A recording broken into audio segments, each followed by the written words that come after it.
আমাদের e-learning session 25-এ আপনাকে স্বাগতম।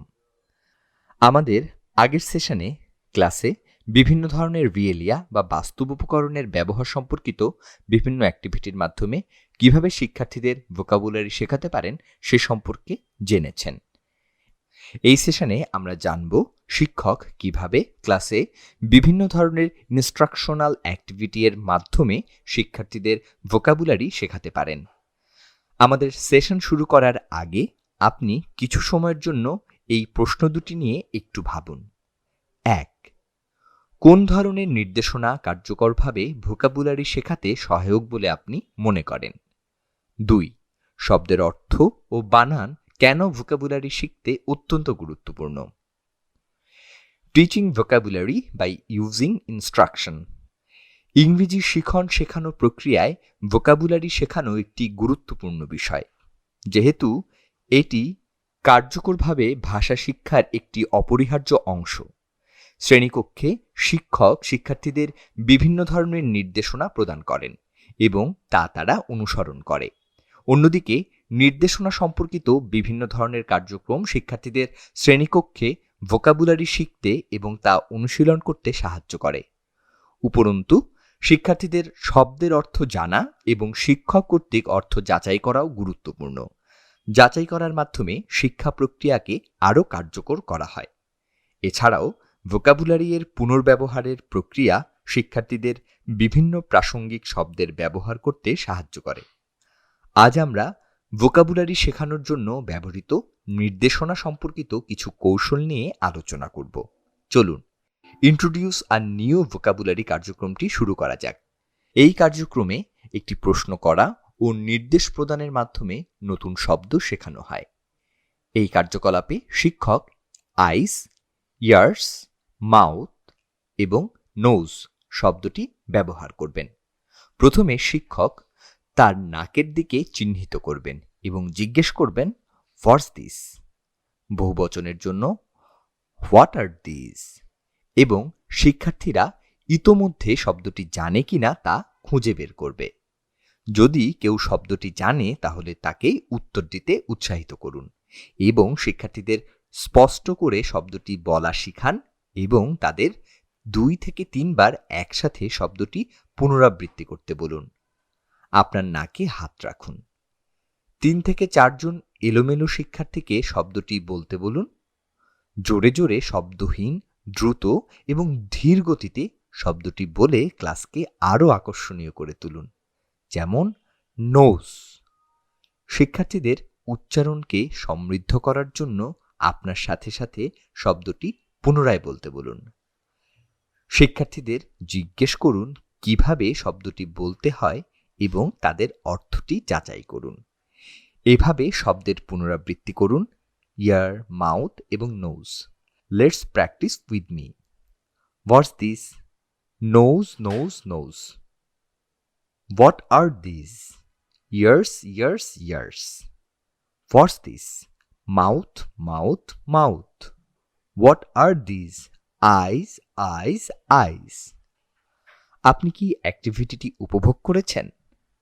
এখন আমরা নির্দেশনা প্রদানের মাধ্যমে ভোকাবুলারি শিখতে এবং অনুশীলন করব।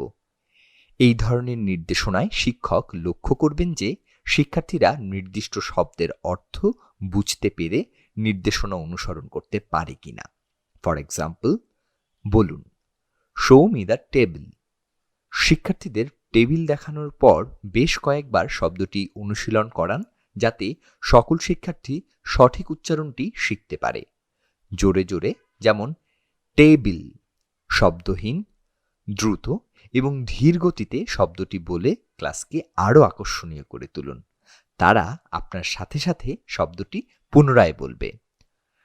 Show me the door, show me the window, show me the blackboard, show me the desk.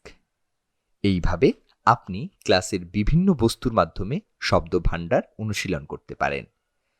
শিক্ষার্থীরা আরও নানাভাবে নির্দেশনা অনুসরণ করে।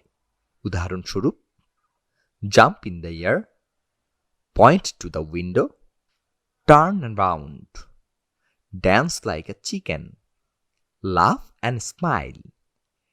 এই ধরনের কাজের ক্ষেত্রে আপনার লক্ষ্য নির্ধারণ করুন যে আপনি নির্দেশনা প্রদানের মাধ্যমে কী ধরনের ভোকাবুলারি শেখাবেন।